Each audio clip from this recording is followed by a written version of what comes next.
নমস্কাৰ সকলোকে শুভ দুপৰীয়া। এয়া দেখিছেনে গোটেই গুৱাহাটী ডাৱৰীয়া, ৰাতিৰে পৰা কেনকেনীয়া বৰষুণ পৰিয়ে আছে। ভাবিলোঁ আজি ডাঙৰ বায়ে শিকোৱা এটা কচু ৰেচিপি আপোনাৰ লগত শ্বেয়াৰ কৰোঁ। এয়া গুটি কচু বুলি কওঁ, আপোনালোকৰ পিনে কি বুলি কয় জনাবচোন। কচুখিনি ভালদৰে ধুই বইল কৰি লৈছিলোঁ। বইল কৰাৰ পিছত আপোনাৰ কচুৰ বাকলিখিনি গুচাই লৈছোঁ। আনপিনে কেৰাহী এখনত তেল গৰম হ'বলৈ দিলোঁ। তেলখিনি ভালদৰে গৰম হোৱাৰ পিছত কচুখিনি তাত দি দিছোঁ। কচুখিনিত আলু কেইটামান দিছিলোঁ বাৰু বইল হ'বলৈ, লগতে ভাল লাগে আলু দিলে মোৰ। অকণমান নিমখ দি ভালদৰে ভাজি ল'লোঁ।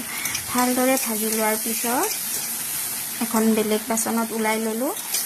তাৰপিছত সেইখন কেৰাহীতে পিঁয়াজ, আদা, নহৰু, মছলা যিমান লাগে গোটেইখিনি দি এটা ভালদৰে পেষ্ট বনাই লৈছোঁ। একদম ভাল গ্ৰেভি এটা হৈ উঠে। তাৰপিছত সেই ভাজি লোৱা কচুখিনি তাত ঢালি দিলোঁ।